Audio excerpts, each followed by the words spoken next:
नमस्कार, आप देख रहे हैं भागलपुर टाइम्स। मुख्यमंत्री नीतीश कुमार ने 25 सितंबर 2025 गुरुवार को भागलपुर जिले के सनहौला प्रखंड के अरार धुआवे पंचायत के श्री चंडिका मिश्री लाल कृष्ण प्रसाद माध्यमिक उच्च स्तर +2 विद्यालय परिसर में 301 करोड़ 71 लाख रुपये की लागत से कुल 59 योजनाओं का शिलापट्ट अनावरण कर रिमोट के माध्यम से उद्घाटन एवं शिलान्यास किया।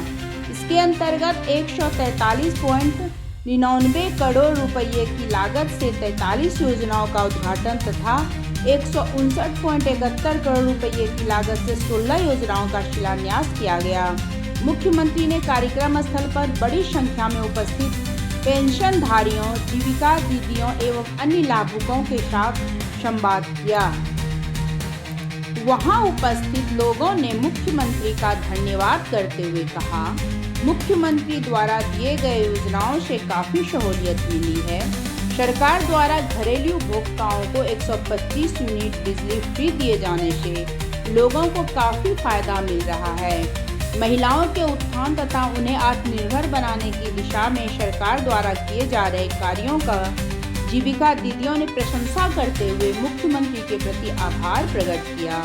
मुख्यमंत्री ने उपस्थित लोगों से बातचीत करते हुए कहा कि सरकार हर प्रकार से विकास का कार्य कर रही है।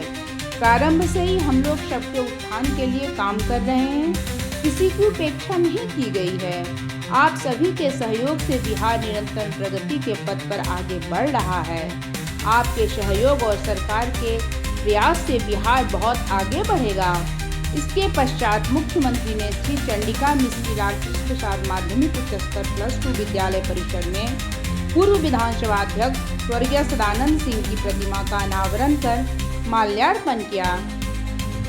कार्यक्रम में उप मुख्यमंत्री सम्राट चौधरी, राज्यसभा सांसद सह जदयू के कार्यकारी राष्ट्रीय अध्यक्ष संजय कुमार झा, सांसद अजय कुमार मंडल, विधायक पवन कुमार यादव, विधायक ललित नारायण मंडल, मुख्यमंत्री के विशेष कार्य पदाधिकारी गोपाल सिंह, भागलपुर प्रमंडल के आयुक्त हिमांशु कुमार राय, भागलपुर प्रक्षेत्र के पुलिस महानिरीक्षक विवेक कुमार, जिलाधिकारी डॉक्टर नवल किशोर चौधरी, वरीय पुलिस अधीक्षक हृदयकांत सहित अन्य जनप्रतिनिधिगण, वरीय अधिकारीगण, लाभार्थीगण, गणमान्य व्यक्ति एवं बड़ी संख्या में लोग उपस्थित रहे।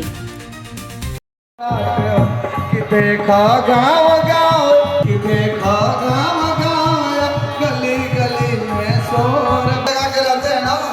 जिनके पास घर भी नहीं है रहने के लिए, वो अपने नजदीकी ब्लॉक में जाएंगे, अंचल कार्यालय में सीओ साहब से मिलेंगे और उनको 5 डिसमिल जमीन रहने के लिए मुहैया। माननीय मुख्यमंत्री जी का हम सभी के बीच आगमन हो चुका है। मैं चाहूंगी एक बार खड़े होकर जोरदार तालियों के साथ हम अपने मुख्यमंत्री जी का हार्दिक स्वागत एवं हार्दिक अभिनंदन करते हैं। बहुत ही ऐतिहासिक पल, गौरव का पल हम सभी के लिए।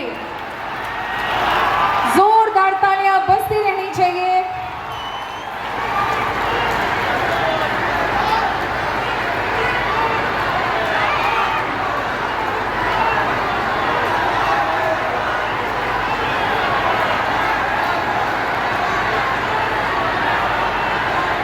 के बीच बिहार के विश्वकर्मा, लोकप्रिय मुख्यमंत्री जिन्होंने बिहार को गति प्रदान की, मैं मंच पर मंचासीन माननीय मुख्यमंत्री जी का पुनः हार्दिक स्वागत एवं हार्दिक अभिनंदन करती हूँ।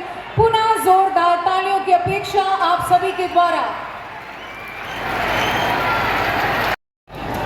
भागलपुर में और हर जगह तो हम लोग करा ही है।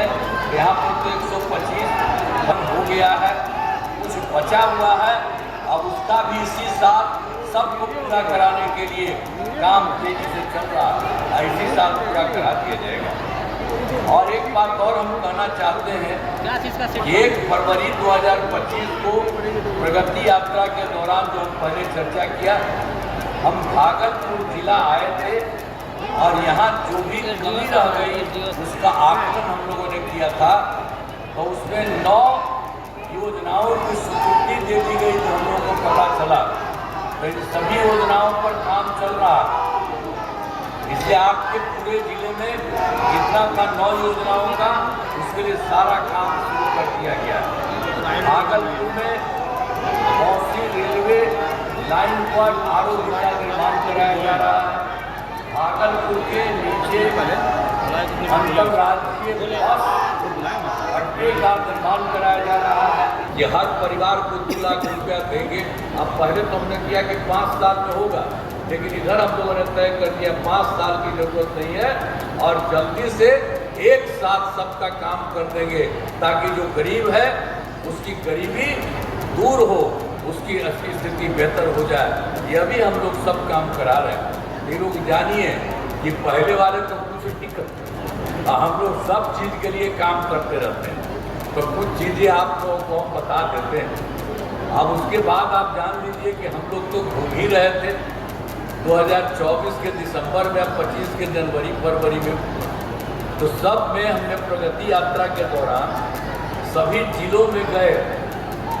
वो इस जिले में भी आए थे, घूमे, हम लोग देखे कि जहाँ कोई कमी रहे तो सब जगह को कमी को पूरे बिहार में देख करके ये कहा गया कि भाई ये पूरा उसके लिए काम करना चाहिए। देखा गया कि 430 नई योजनाओं हैं और उसकी स्वीकृति दी जा रही है, और जिन पर पैसा कितना लग रहा है सरकार का, 50,000 करोड़ रुपए की लागत इसी में लगने जा रही है।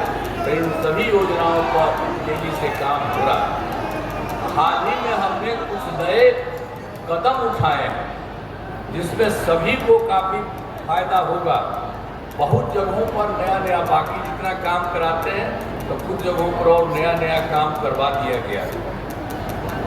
तो गाँव में शादी समारोह आयोजित करने के लिए सरकार सभी पंचायतों में विवाह भवन का निर्माण कराएगी। इस पर 4,026 करोड़ रुपए की राशि खर्च हो जाएगी। आजीविका दीदियों के बैंकों से जीविका के सभी कर्मियों को मिलने वाली राशि को बढ़ाकर दोगुना कर दिया गया है। और दीदी की रसोई में खाने की कीमत में 40 रुपये से घटा करके मात्र 20 रुपया हो गया। और पंचायत के सभी प्रतिनिधियों, आशा कर्मी, रसोइया, आंगनबाड़ी सेविका, सहायिका, कृषि सलाहकार आदि के मानदेय में बढ़ोतरी की गई है। सभी वृद्धजनों, दिव्यांगजनों और विधवा महिलाओं को मिलने वाली पेंशन की राशि पहले थी 400 रुपया, अब उसको हम लोगों ने बढ़ा दिया है 1,100, 1,100 कर दिया गया है। उसमें बड़ी संख्या में लोगों को फायदा होगा। और फिर 2018 में तो पहले तो यहाँ पर कोई बिजली नहीं थी, अभी लोग सब जगह बनवाए और काफ़ी पैसा बाहर से ले करके हम लोगों ने ये काम करवाया था। हर घर बिजली पहुँचा दिया, उसके लिए बहुत कम पैसा देते थे। लेकिन इधर हम लोगों ने तय कर दिया कि ये उसके हर घर में रहेगा, लेकिन अब सरकार की तरफ से मुफ्त दिया जाएगा, कोई पैसा उसका नहीं। अब सब के लिए हम लोगों ने उसमें दे दिया। अब इसके अलावे और भी मुफ्त दी जा रही है।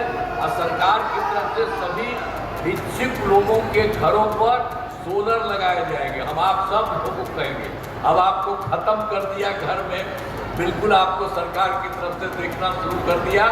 कोई पैसा आपको नहीं लगेगा, लेकिन आपका घर है तो उसके ऊपर हम लोग पूरे तौर पर हम लोग लगाना चाहते हैं। तो आप लोगों से हम आग्रह करेंगे, सरकारी सभी इच्छुक लोगों को घर पर सोलर लगाए जाएंगे। अगर आप लोग तैयार हो जाइए तो आपको तो मिल रहा है वो, लेकिन आपके घर के ऊपर सरकार की तरफ से ही बना दिया जाएगा। और जानते हैं उससे बहुत फायदा आपको होने लगेगा, इतना ज़्यादा हो जाएगा, सरकार भी देती रहेगी और आपका अपने आप बहुत फायदा होगा। इसलिए सब लोगों को हम कह रहे हैं, हर लोगों के लिए हम लोग कर रहे हैं। हाल ही में महिलाओं के रोजगार के लिए एक नई योजना, मुख्यमंत्री महिला रोजगार योजना की स्वीकृति दी गई, जिसमें जीविका दीदियों सहित सभी महिलाओं को फायदा होगा। हर घर की एक महिला को रोजगार शुरू करने के लिए 10,000 रुपये की राशि दी जाएगी। आप समझ लीजिए, हर घर की एक महिला को रोजगार शुरू करने के लिए 10,000 रुपये दिया जाएगा। आज जिनका रोजगार अच्छा चलेगा उनको तो हम लोग 2 लाख रुपए तक की अतिरिक्त सहायता भी दी जाएगी। यह काम इसी सितंबर माह से शुरू हो रहा है। बिहार का बजट लगातार बढ़ रहा है। अब पहले क्या हाल था भाई, पहले वाली सरकार कुछ न कितना कम था। 2006 में तो मात्र 28,000 था। तो हम लोग जैसे ही सरकार शुरू हुई तो हम लोगों ने तो तुरंत 6 साल से बढ़ाया 34,000। लेकिन उसके बाद हम लोग लगातार बढ़ाते रहे।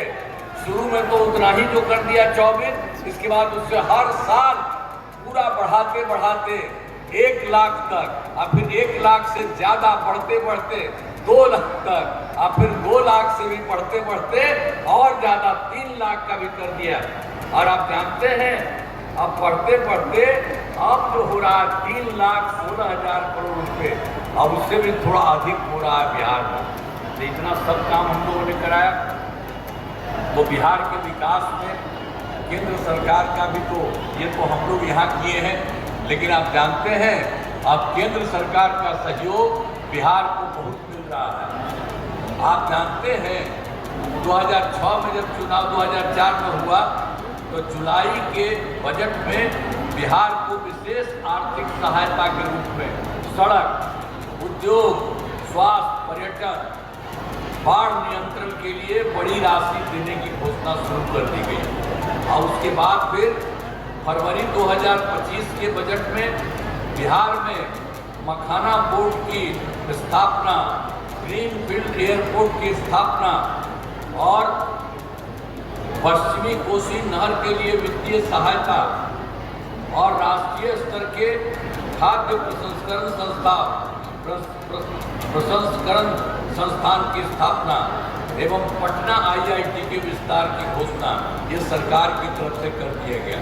जो हम बताए शुरू में ही कर दिए 2024 में, और उसके बाद फिर कर दिया 2005 में फरवरी से, इसके बाद और किया। और केंद्र सरकार के द्वारा 2018 से कुछ राज्यों में खेलो इंडिया यूथ गेम्स का आयोजन किया गया था। अब उसके चलते बिहार के लिए भी, बिहार सरकार के लिए भी उन लोगों ने, केंद्र सरकार ने पूरा करा दिया। खेलो इंडिया यूथ गेम्स 2025 के आयोजन का जिम्मा बिहार को भी मिला। इसके लिए गौरव की बात है। तो इसीलिए आप देख लीजिए कितना काम, वो तो मदद कर ही रहे हैं। हम तो आपको बता रहे हैं कितना तेजी के साथ हर चीज के लिए मदद कर रहे हैं। तो इन दिनों आदरणीय प्रधानमंत्री जी कई बार बिहार का आगमन करते हैं, आते हैं, देखते हैं और विकास के कई चीज़ों का उद्घाटन करते हैं और शिलान्यास करते हैं। तो इसीलिए आप जान लीजिए हम सबके लिए आदरणीय प्रधानमंत्री श्री नरेंद्र मोदी जी का आभार व्यक्त करते हैं और उनको धन्यवाद देते हैं। आप समझ लीजिए अब केंद्र की तरफ से ये सब काम हो रहा है, तो हम लोग तो कर ही रहे हैं बिहार में सब लोग मिलके। अब बीच में गड़बड़ हो गया था, हम लोगों के पटिया में 2 को थोड़ा 1.5 महीना उन लोगों को लिया और सब गड़बड़ इधर से उधर करता था। और उसको जब हटाए तो कितना लोगों को पैसा दे रहा था, तो आप जानते हैं वो सब कोई काम करने वाला था नहीं, इसीलिए कभी नहीं होगा। हमने सबको कह दिया है, हम लोग एक साथ थे। हम कैसे बने थे आप बताइए ना, श्रद्धेय अटल बिहारी वाजपेयी जी ने हमको बनवाए थे और उसी तरह से था। अब बीच में उसका कोई सवाल नहीं, हम लोग एक साथ रहेंगे और इस तरह से केंद्र सरकार का भी नरेंद्र मोदी जिंदाबाद, आप लोगों से कहेंगे नीतीश कुमार जिंदाबाद, रखते रहिए। सम्राट चौधरी जिंदाबाद। हो रहा है आपको याद होगा कि भागलपुर को पहले क्या हाल था, 2005 से पहले क्या हाल था, बड़े पैमाने पर अपराध होते थे। सम्राट चौधरी जिंदाबाद। पहले की सरकार ने कुछ नहीं किया था और उसके बाद अब कानून का राज है, सरकार आई उसके बाद और यहाँ विकास के सभी काम करा दिए हैं, जिसमें से महत्वपूर्ण काम निम्न है भागलपुर के इंजीनियरिंग कॉलेज के भवनों का निर्माण कराया गया। महिला ITI एवं सभी अनुमंडलों के ITI की स्थापना की गई। अब भागलपुर में मेडिकल कॉलेज में सुपर स्पेशलिटी हॉस्पिटल का निर्माण कराया गया। इस मेडिकल कॉलेज एवं अस्पताल को 2500 बेड का बनाने का निर्णय लिया गया।